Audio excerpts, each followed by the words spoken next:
स्वदेशी उत्पादन 70 लाख टन बढ़ाने के लिए 6 उर्वरक संयंत्रों का उद्धार किया जा रहा है। FCIL के गोरखपुर, सिंदरी, तलचर और रामागुंडम संयंत्र, HFCL की बरौनी इकाई और BVFCL की नामरू फोर्थ। सोने पर सुहागा ये है कि देश में अब बनेगा सिर्फ नीम लेपित यूरिया, क्योंकि इससे होगा किसानों का फायदा ही फायदा। अनाज का उत्पादन 10% तक बढ़ेगा। बढ़ेगी 10 से 15% नाइट्रोजन क्षमता।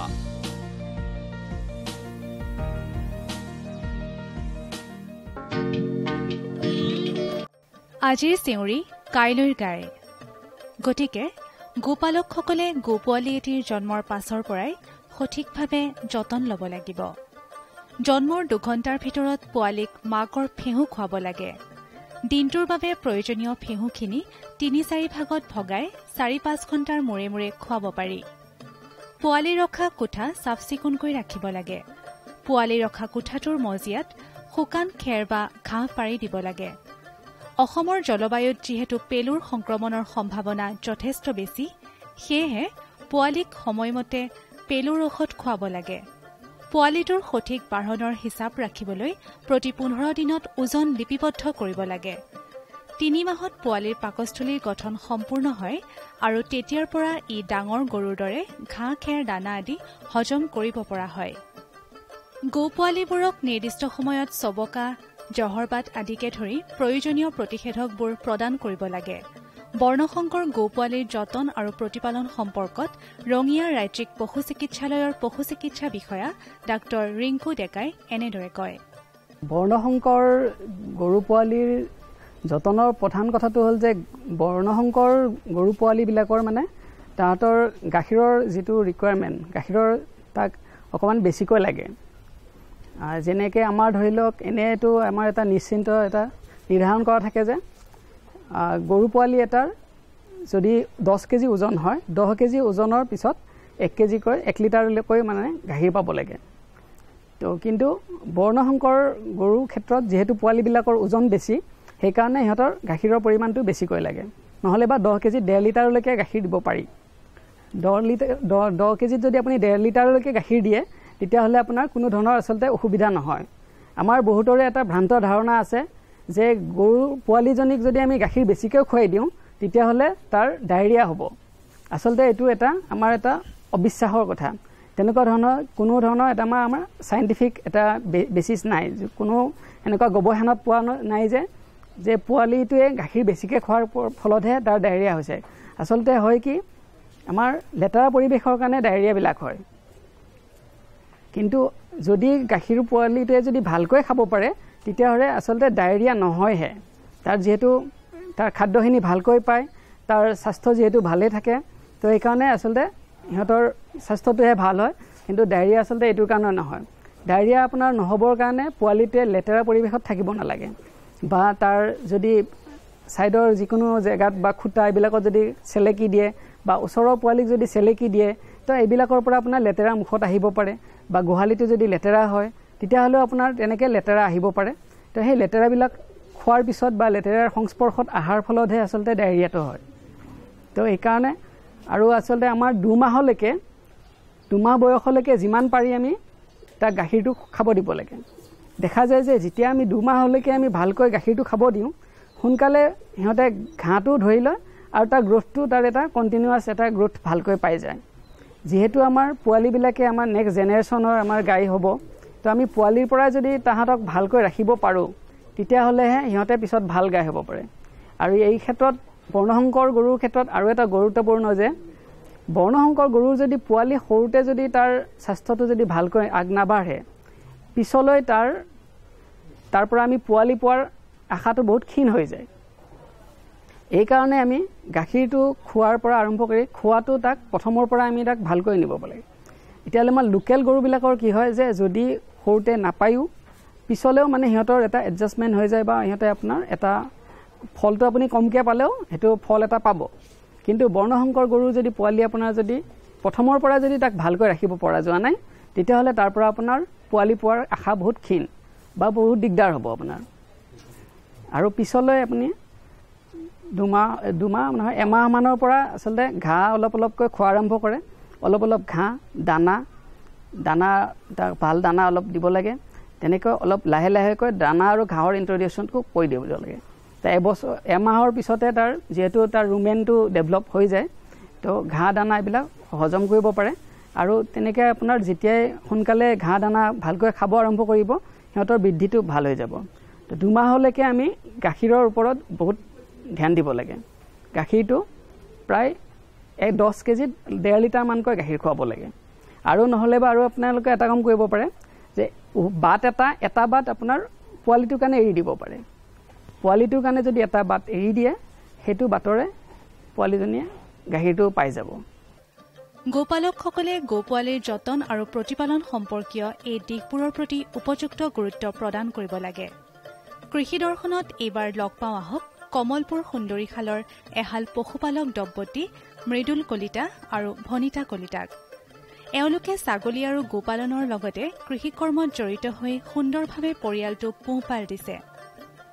5 বছৰমান আগতে মাত্ৰ 3টা ছাগলীৰে ছাগলী পুহিবলৈ আৰম্ভ কৰা এওঁলোকৰ পামত বৰ্তমান 15টা ছাগলী আছে। একোটা মতা ছাগলীত এওঁলোকে 7-8 হাজাৰ টকা পৰ্যন্ত দাম পায়। আনহাতে 6 বছৰ পূৰ্বে মাত্ৰ 2জনী গাই গৰুৰে গোপালন আৰম্ভ কৰা কলিতা দম্পতীৰ গোপামত বৰ্তমান দৈনিক গড়ে 50ৰ পৰা 55 লিটাৰ পৰ্যন্ত গাখীৰৰ উৎপাদন হয়। আহকচোন শ্ৰী কলিতাৰ মুখেৰে শুনো তেওঁলোকৰ সফলতাৰ কাহিনী। এই গৰু আৰু ছাগলী পোহাটো আপোনালোকে কেতিয়াৰ পৰা আৰম্ভ কৰিছে? এইটো আজি 6 বছৰ হ'ল আপোনাৰ, 18 চনৰ পৰা। প্ৰথম কিমান গৰু আৰু কিমান ছাগলীৰে কৰিছিলে? প্ৰথম অপেনিং আছিল মোৰ 2টা গৰু আছিল। সেই 2টাৰ পৰা এতিয়া বৃদ্ধি কৰি আপোনাৰ মোৰ হিৰতি গাই 5জনী কৰিলোঁ। আৰু পোৱালি আছে, আৰু মাজতে পোৱালিবিলাক বিক্ৰী কৰি থাকোঁ। আপোনাৰ 1 বছৰ, 1.5 বছৰ, 2 বছৰ হোৱাৰ পিছত বিক্ৰীও কৰি আছোঁ। আৰু যিটো ছাগলীৰ পদ্ধতি মোৰ প্ৰথম অৱস্থাত 3জনী আনিছিলোঁ, এতিয়া মোৰ গৈ আপোনাৰ 15জনী হৈছে আপোনাৰ। আৰু তাত বাহিৰে আপোনাৰ বিক্ৰীও কৰি থাকোঁ মাজতে পঠা ছাগলী। আৰু এতিয়া আপোনাৰ গাখীৰ কিমানমান উৎপাদন হয়? গাখীৰ 50ৰ পৰা 55 ৰেগুলাৰ আমি দিওঁ। হোটেলত দিওঁ, ৰাতিপুৱা দিওঁ হোটেলত, আৰু আবেলিও হোটেলত দিওঁ, আৰু প্ৰায় কিছু ৰিটেইলো যায়। তাৰ অৰ্ডাৰ অনুযায়ী আমি পনীৰ বনাই দিওঁ, আপোনাৰ দৈ বনাই দিওঁ, কিন্তু অৰ্ডাৰ অনুযায়ী বনোৱা হয়। এইটো মানে যিখিনি গাখীৰ উৎপাদন হয় আপোনালোকৰ বজাৰৰ অসুবিধা নাই, চাহিদা আছে? বজাৰৰ অসুবিধা নাই। মানে গাখীৰ আৰু বাঢ়িলেও ধৰক আপোনাৰ কোনো অসুবিধা নহয়? অসুবিধা নাই, আপোনাৰ চলাই নিব পাৰি। বিয়া বিহু এইবিলাক প্ৰগ্ৰেমত আপোনাৰ দৈ হওক, আপোনাৰ পনীৰ হওক, অৰ্ডাৰ পাওঁ, অৰ্ডাৰ ক্ৰমেও আমি দি থাকোঁ। আৰু এই ধৰক আপোনাৰ গো পামখনৰ কাৰণে হওক বা এই ছাগলী পামখনৰ কাৰণে হওক, আপোনাৰ যি পশু চিকিৎসা বিভাগ আছে, এই বিভাগৰ পৰা আপোনালোকে কেনেকুৱা ধৰণৰ সহায় সহযোগিতা পাইছে? ডিপাৰ্টমেণ্টৰ পৰা তেখেতসকলৰ যিবিলাক কনফাৰেঞ্চ পাতিৰ পৰা সহায় পাওঁ। আৰু যিকোনো মুহূৰ্তত আমি প্ৰব্লেমৰ মুখামুখি হ'লে আপোনাৰ তেখেতসকলক কণ্টেক্ট কৰোঁ, আৰু সেইমতে তেখেতসকল আহি চিকিৎসা চলায়। আৰু তাৰোপৰি বাকী যিবিলাক কনফাৰেঞ্চ পাতি হয় তাত নিমন্ত্ৰণ দিয়ে, সেইমতে গৈ থাকোঁ আমি। গতিকে তেখেতসকলৰ পৰা ভাল ছাপৰ্টিং পাই আছোঁ আজিলৈকে। আৰু গৰু যিবিলাক পোৱালি হয় গোটেইখিনি মানে কৃত্ৰিম প্ৰজননৰ পৰাই হয়? কৃত্ৰিম প্ৰজননৰ পৰা হয়। আৰু সেইখিনি পশু চিকিৎসা বিভাগৰ পৰাই পাই আছে? নিশ্চয়। হয়। আৰু আপুনি গাখীৰো বিক্ৰী কৰে আৰু গৰুৰ পোৱালিও বিক্ৰী কৰে নহয়? পোৱালি বিক্ৰী কৰোঁ। হয়। আৰু আপোনালোকৰ কিমানজনীয়া পৰিয়াল? আমাৰ পৰিয়াল 4জন, মোৰ মিছেছ, মোৰ ল'ৰা এটা আছে, আৰু ছোৱালী এজনী আছে। আৰু এই 4জনীয়া পৰিয়ালটো আপোনালোকৰ ধৰক গো পালন, ছাগলী পালন, ছাগলী পালন আৰু খেতি বাতিৰ ওপৰত নিৰ্ভৰ কৰি আছে? ধান খেতি আছে আপোনাৰ, ইয়াৰ পৰাই আমি স্বাৱলম্বী হৈ চলি আছোঁ। আৰু মাহেকত ধৰক আনুমানিক আপোনালোকৰ উপাৰ্জন কিমান মান? মাহেকত আপোনাৰ গোটেইখিনি মিলি আপোনাৰ 50,000 মান ইনকাম এটা হয়, আৰু চলিব পাৰি আৰু যেনে তেনে। মানে নিজৰ ঘৰতে থাকি ধৰক এই উপাৰ্জন? নিজৰ ঘৰত থাকি এইখিনি কৰি আছোঁ। আৰু এই গো পালনে হওক বা ছাগলী পালনে হওক, আপুনি কিবা প্ৰশিক্ষণ লৈছে নেকি পশুপালন বিভাগৰ পৰা? মই তেনেকুৱা কোনো প্ৰশিক্ষণ লোৱা নাই। আপোনাৰ দেখি শুনি যিখিনি কৰিছোঁ, বা আমাৰ যিখিনি আপোনাৰ মেডিকেল আছে, আপোনাৰ ভেটেনাৰী, তেখেতসকলৰ দিহা পৰামৰ্শবিলাক লৈ থাকোঁ, তেখেতসকলেও দিয়ে। আৰু আপোনাৰ পৰিয়ালৰ সহযোগিতা কেনেধৰণৰ পাইছে? পৰিয়ালৰ সম্পূৰ্ণ সহযোগিতা আছে। বাকী মই যিখিনি দানা বনোৱা, দানা দিবৰ সময়ত যিবিলাক থালি থুলা দাঙিব লাগে, বা সেইবিলাক টোটেলি মোৰ ল'ৰাটো আছে, মোৰ মিছেছ আছে, প্ৰত্যেকে মোক হেল্প কৰে এই ক্ষেত্ৰত। আপোনাৰ পৰিবাৰেও সহায় কৰে? সম্পূৰ্ণৰূপে কৰে। আৰু আপোনাৰ মাটি অকণমান ঠেক দেখিছোঁ ধৰক, ইয়াতে ঘাঁহ খেতি আপুনি কৰিছে নেকি? ঘাঁহ খেতি আছে মোৰ, ঘাঁহ খেতি আঁতৰত আছে আপোনাৰ। মানে ঘাঁহ কিনিব লগা হয়নে মানে সেইখিনিৰে জুৰে নাই সেইখিনিৰে আপোনাৰ বাৰিষাৰ দিনটো জুৰি যায় কিন্তু খৰালিৰ কাৰণে আপোনাৰ মই নতুন চিষ্টেম এটা কৰিছোঁ গতিকে তাত ঘাঁহৰ কাৰণে প্ৰায় 1 বিঘামান মাটি আছে তাত ঘাঁহৰ হেৰি কৰিম এইবাৰৰ পৰা কৰিম আৰু কিন্তু বাৰিষাৰ কাৰণে ঘাঁহৰ মোৰ এটা 2 বিঘাৰ প্লট এটা আছে তাৰ পৰা হয় আৰু এতিয়ালৈকে আপুনি নিজৰ পুঁজিৰে বঢ়াই এইখিনি কৰিছে মই নিজৰ পুঁজিৰে বঢ়াই এইখিনি কোনো ঋণ লোৱা নাই এতিয়া ঋণ লোৱা নাই বৰ্তমান কলিতা দম্পতি তেওঁলোকৰ সফলতাত সুখী আৰু সন্তুষ্ট আৰু এওঁলোক আদৰ্শ হৈ পৰিছে ওচৰৰ আন লোকৰ বাবে শেহতীয়াকৈ আমাৰ ৰাজ্যৰ বিভিন্ন ঠাইৰ গৰু আৰু মহৰ মাজত লাম্পি নামৰ এবিধ চৰ্মৰোগৰ প্ৰাদুৰ্ভাৱ হৈছে ই এবিধ ভাইৰাছজনিত ৰোগ আৰু আক্ৰান্ত পশুধনৰ তেজ ভক্ষণকাৰী মহ চিকৰা আৰু মাখিৰ জৰিয়তে এই ৰোগ বিয়পে আক্ৰান্ত পশুধনৰ ছালত অসংখ্য টেমুনা হয় ফলত বিষ হয় আৰু জ্বৰ উঠে লাম্পি চৰ্মৰোগৰ বিষয়ে কমলপুৰ উন্নয়ন খণ্ডৰ পশু চিকিৎসা বিষয়া ডাঃ জয়ন্ত কুমাৰ ডেকাই এনেদৰে কয় এখন ফাৰ্মৰ জেনেৰেলি এখন ফাৰ্মৰ উন্নয়ন নিৰ্ভৰ কৰে 60% মেনেজমেণ্ট 40% ট্ৰিটমেণ্ট তে এই 40%ত আমাৰ যিখিনি ফাৰ্মত আমি বেমাৰবিলাক দেখা পাওঁ যে তাৰে ভিতৰত থাকে চবকা ব্ৰুচেলোচিছ থাকে আৰু বেবেচিয়চিছ আজিকালি বেবেচিয়চিছ বেমাৰ হয় কিন্তু নতুনকৈ প্ৰাদুৰ্ভাৱ হোৱা বেমাৰটো হৈছে লাম্পি স্কিন ডিজিজ এইটো এটা আজি 2 বছৰমানৰ পৰা হৈছে এই বেমাৰটোৱে ফাৰ্মখনৰ মৰ্টেলিটি ইমান বেছি নহয় মানে 5% মৰ্টেলিটিত থাকে কিন্তু এখন ফাৰ্মৰ উন্নয়নত বহুতখিনিয়ে হেম্পাৰ কৰে এই বেমাৰটো এটা ভাইৰাছজনিত বেমাৰ এই বেমাৰটো কেপ্ৰি ভাইৰাছ বুলি এটা ভাইৰাছে কৰে আণ্ডাৰ দ্য ফেমিলি পক্স ভাইৰাইডি তে পক্স যেনেকুৱা আমাৰ মানে বসন্ত থাকে বসন্ত সেই গ্ৰুপৰে ভাইৰাছ হয় কিন্তু এইটো কেপ্ৰি ভাইৰাছ গ্ৰুপৰ ভাইৰাছে কৰে আৰু এই বেমাৰটোত কি হয় মানে গৰুটো প্ৰথমতে জ্বৰ উঠিব আৰু কিছুমান গোটেই গাত টেমুনা নিচিনা কিছুমান মানে টেমুনা বান্ধি যায় আৰু গৰুটো খাব ল'ব ইচ্ছা নকৰা হয় লাহে লাহে ক্ষীণাই যায় যে ট্ৰিটমেণ্ট বুলি আমাৰ যেহেতু ভাইৰাছজনিত বেমাৰ আমি ট্ৰিটমেণ্টটো দিব সক্ষম নহওঁ তথাপিও যাতে সেকেন্ডাৰী বেক্টেৰিয়েল ইনফেকশ্যনটো আমি বন্ধ কৰিব পাৰোঁ তাৰে কাৰণে এণ্টিবায়'টিক বা বহুত বেছি জ্বৰ থাকে জ্বৰৰ কাৰণে জ্বৰৰ ইনজেকশ্যন তাৰে লগত যাতে তাৰ ইমিউনিটিটো সোনকালে ডেভেলপ হয়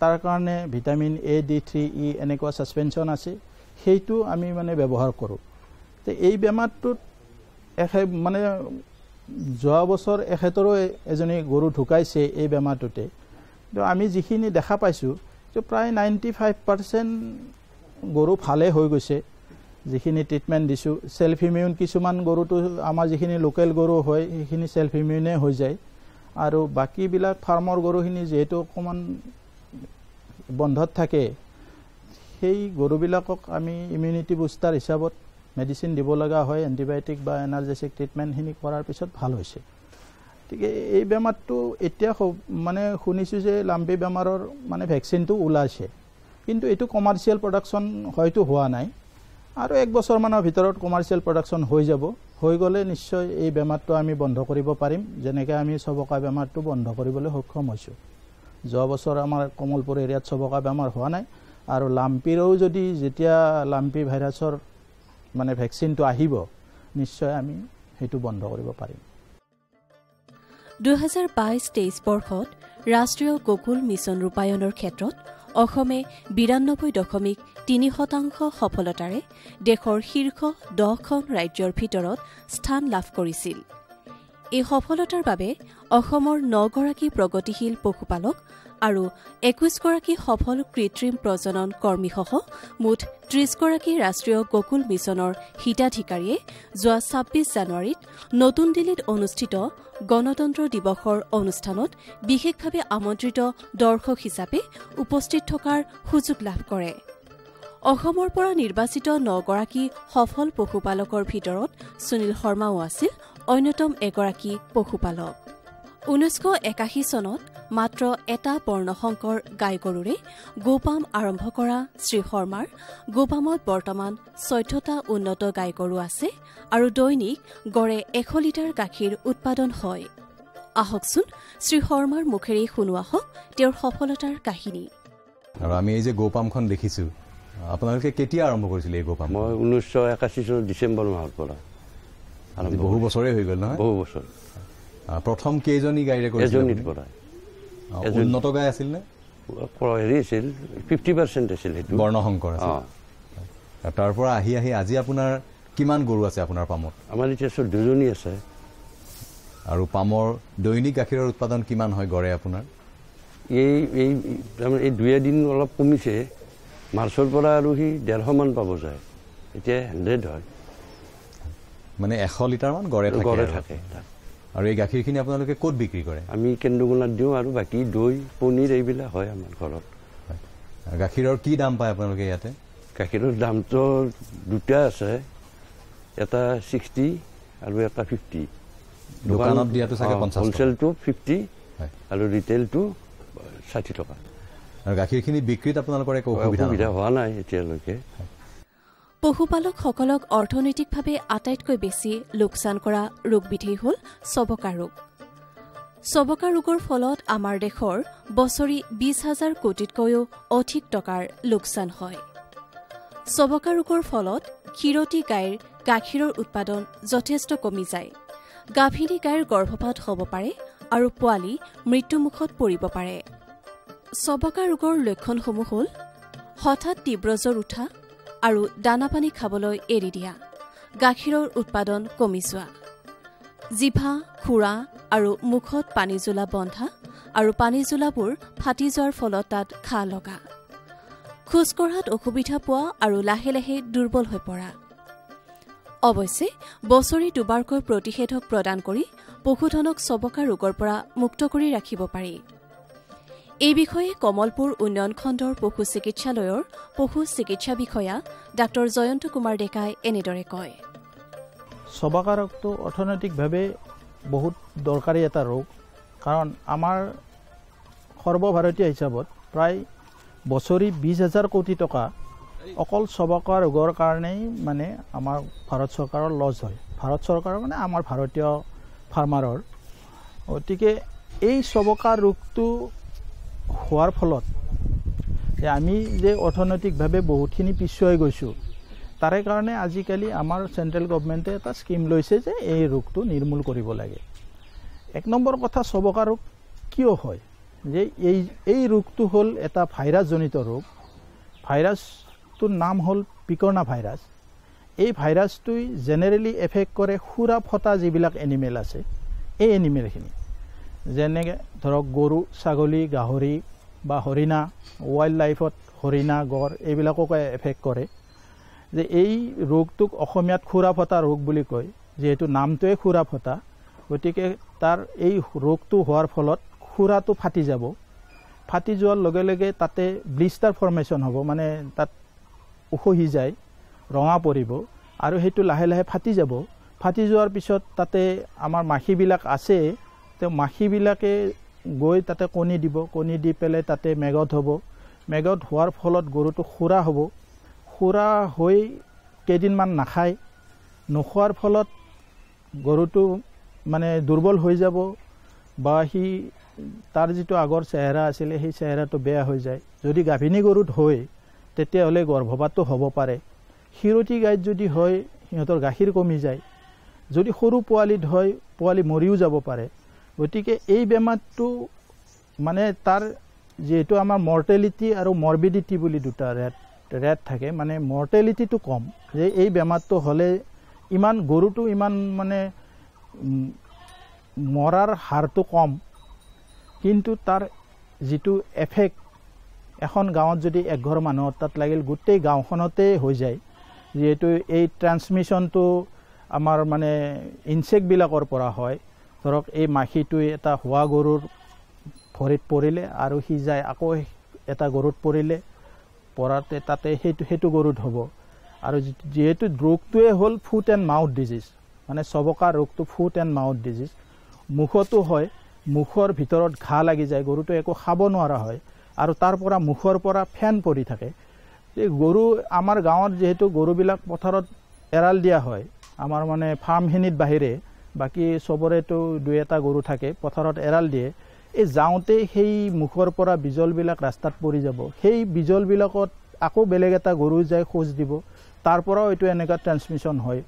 কিন্তু এটা সুখৰ বিষয় যে আমাৰ ভাৰত চৰকাৰে ৰাষ্ট্ৰীয় পশু ৰোগ নিয়ন্ত্ৰণ আঁচনিৰ অধীনত আমাৰ ব্ৰুচেলোচিছ বা চবকা ৰোগ নিয়ন্ত্ৰণৰ কাৰণে ভাৰত চৰকাৰে ব্যৱস্থা লৈছে, আৰু সেইটোৰ কাৰণে আমি মানে বছৰত দুবাৰ মানে 6 মাহৰ পিছে পিছে গাঁও আমাৰ ডিছপেঞ্চেৰী আণ্ডাৰত যিমান পপুলেশ্যন আছে আমি চেঞ্চাছ পপুলেশ্যন আমি চৰকাৰৰ ওচৰত দি দিছোঁ।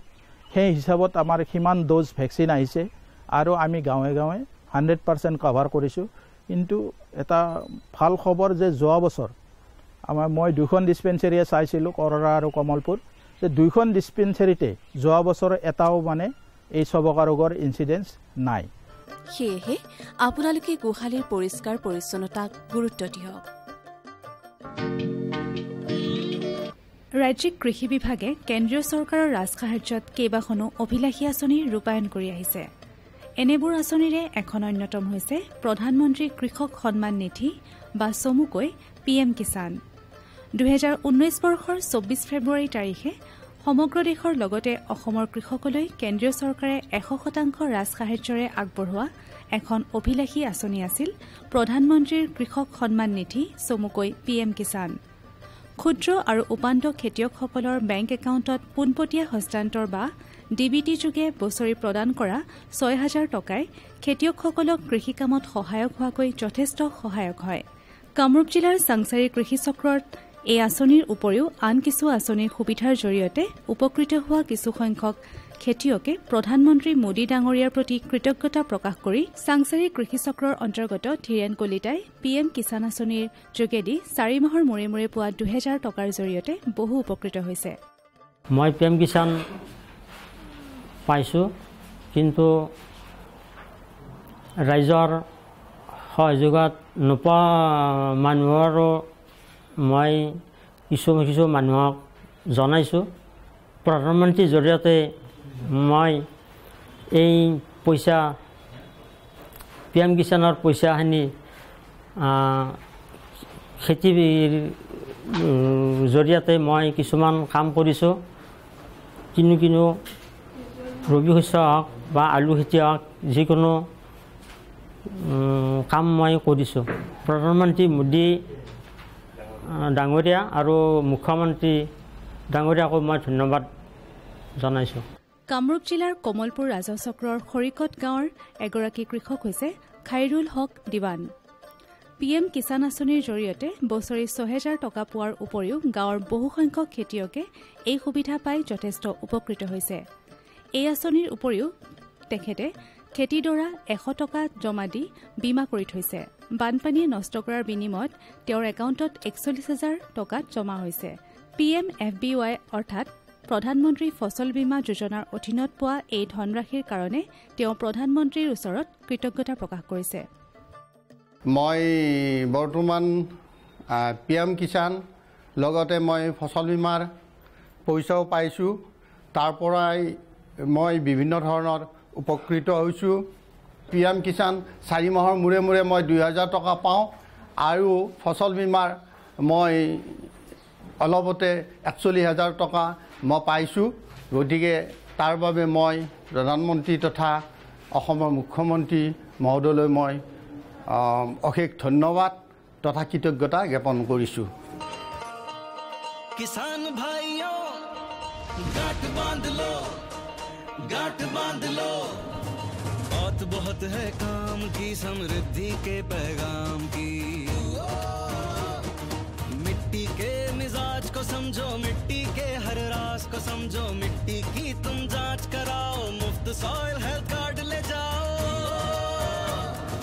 कभी मुनासिब बीज लगाओ, सही किस्म की खाद ले आओ, जितनी जरूरी उतनी डालो, सही मात्रा खुद पहचानो, इसको अपना मंत्र बना लो, मिट्टी की सेहत तो जानो।